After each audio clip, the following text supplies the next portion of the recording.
अब उन चीजों पे बात करते जिसके लिए आप यहां आए हैं। पहला, जिनके नंबर कम आए हैं उनको क्या करना है, नंबर कम आए।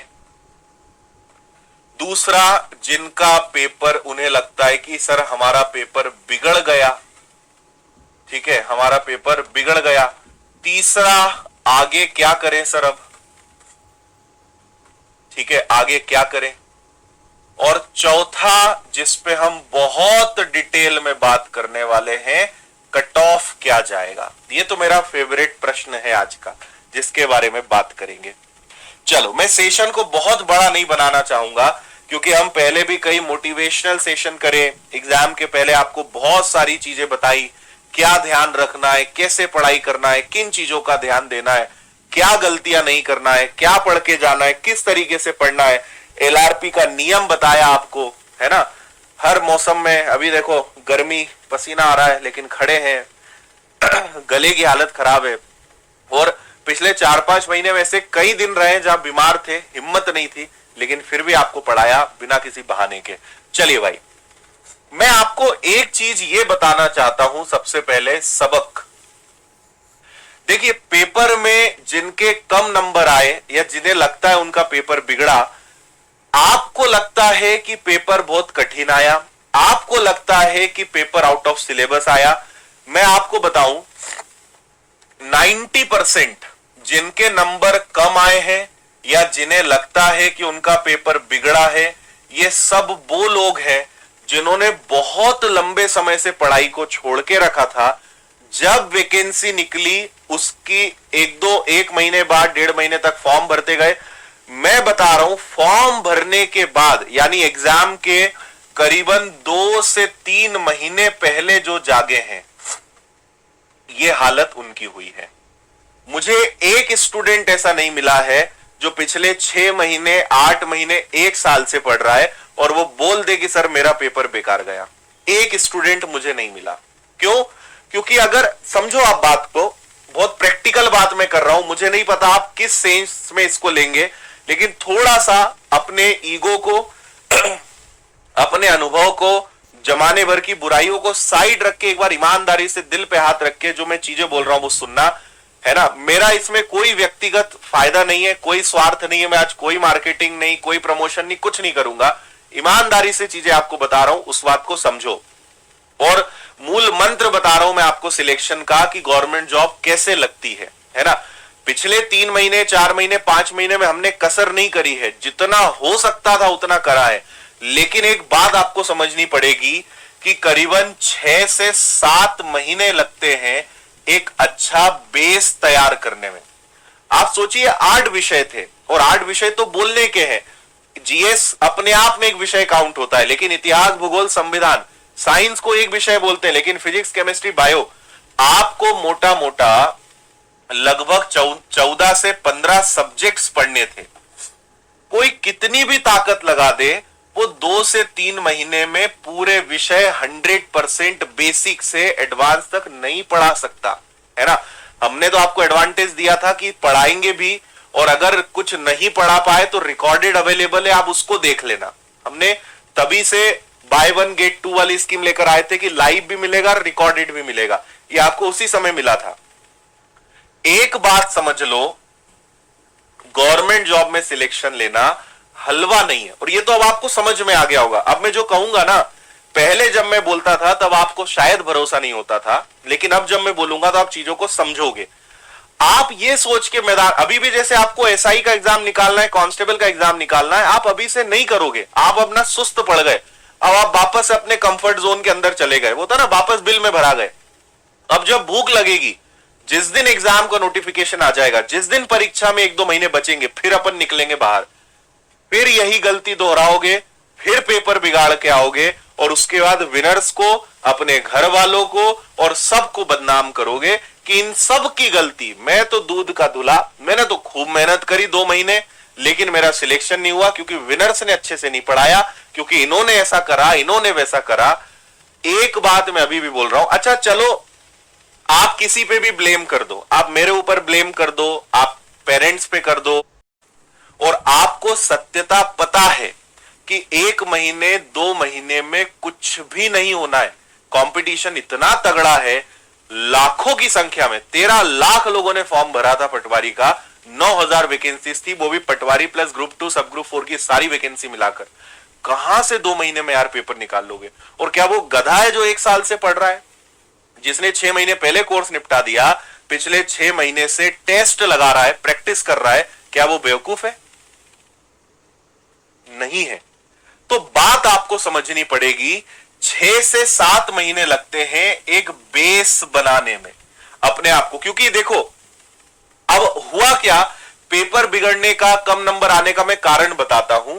आपने एंड टाइम पे पढ़ाई शुरू करी, आखिरी आखिरी में पढ़ाई चालू करी, और आप केवल इन 2-3 महीने में सिर्फ सिलेबस ही कंप्लीट कर पाए, सिर्फ आप सारे चैप्टर्स पढ़ पाए, आप उनकी गहराई में नहीं जा सके। और सबसे ज्यादा जरूरी, जो आपको प्रैक्टिस करनी थी, आपको रिवीजन करने का टाइम तक नहीं मिला, है ना। आप सिर्फ सिलेबस ही कंप्लीट करते रह गए और पेपर आ गया। आप रिवीजन नहीं कर पाए, आप प्रैक्टिस नहीं कर पाए, आप बहुत सारे टेस्ट नहीं लगा पाए, आप उन टेस्ट का एनालिसिस नहीं कर पाए, आप एमसीक्यूज नहीं लगा पाए, ऑब्जेक्टिव्स नहीं लगा पाए, आप सिर्फ सिलेबस कंप्लीट करते ही रह गए। और आपकी भी गलती नहीं है, 2-3 महीने में कोई भी यही करेगा। किसी ने बहुत लंबे समय बाद पढ़ाई चालू करी है या एक गैप के बाद पढ़ाई चालू करी है, तो जीरो से उठने में ही समय लग जाएगा। आप 3 महीने के अंदर क्या 14 से 15 विषय को पढ़ सकते हो, डिटेल के साथ उनका पूरा रिवीजन कर सकते हो, आप हर चैप्टर की चैप्टर वाइज प्रैक्टिस कर सकते हो, आप मॉक टेस्ट लगा सकते हो, प्रीवियस पेपर सॉल्व कर सकते हो? नहीं कर पाओगे। आप सिलेबस तक नहीं ढंग से कंप्लीट कर पाओगे। लेकिन ये हमारे देश की एक दुर्भाग्यपूर्ण स्थिति है कि जब आग लगती है हम तभी कुआं खोदते हैं। ऐसा नहीं है कि मैंने आपको ये पहले नहीं कहा, आप मेरे आज से 2 साल पहले के वीडियो उठा के देख लो, मैं हमेशा एक ही बात आपसे कहते आया हूं कि अपने आप को तैयार करके रखो। कंपटीशन एग्जाम्स का सिस्टम ये होता है कि वैकेंसी कब आ जाएगी पता नहीं चलेगा, पहले से तैयार करके रखो। आप में से भी कई लोग बोल रहे हैं एसआई कब आएगी, कांस्टेबल कब आएगी। तुम एक पेपर लगा के तो देख लो यार, एक पेपर लगा लो, तुम्हारे 50% नंबर नहीं आ रहे, ना तुम्हारा आगे कुछ ना पीछे कुछ, कुछ समझ ही नहीं आ रहा है कि किस बात पे तुम वैकेंसी का इंतजार कर रहे हो, लेकिन वैकेंसी कब आएगी? अरे तैयार तो कर लो अपने आप को, चुनावी वर्ष है, वैकेंसी आएगी, 100% आने। हमारा थोड़ा ज्यादा हो रहा है। फाइनली अब हम आते हैं हमारे अगले मुद्दे पर, जिसका नाम है कट ऑफ।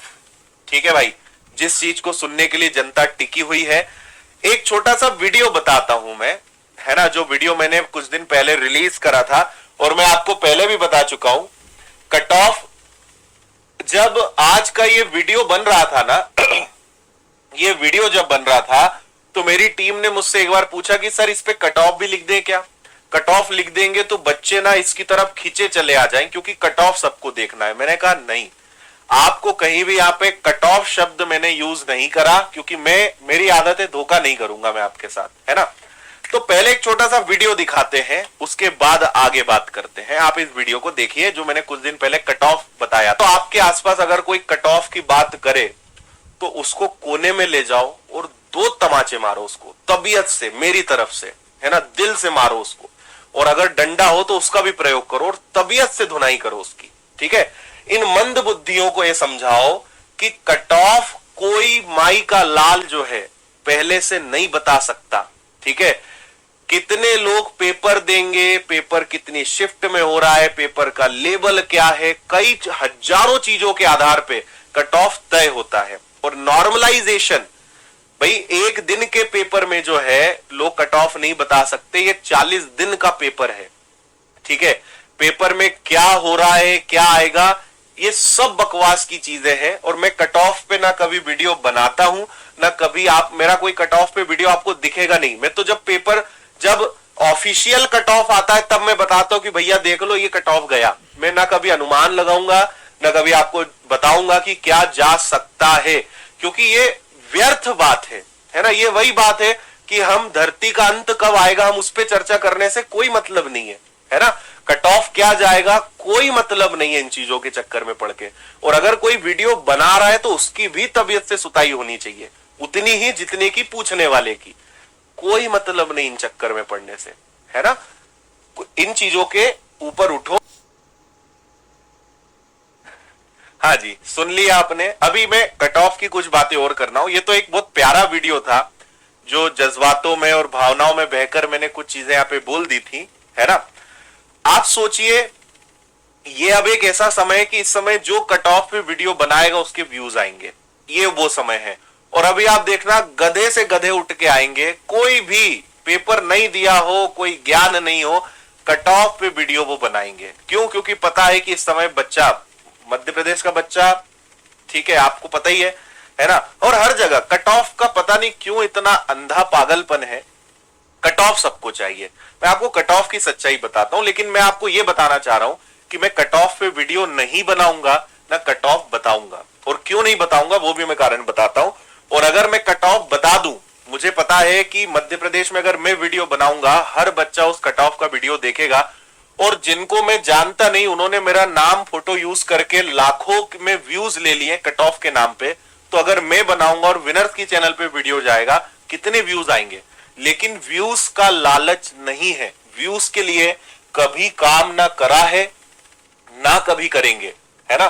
तो मैं आपको एक छोटी सी बात बताता हूं। सबसे पहली चीज, आपको कट ऑफ के पीछे पागलों की तरह वीडियो नहीं देखने हैं। अगर वास्तव में आप मेरी बात मानते हैं तो ध्यान रखिएगा।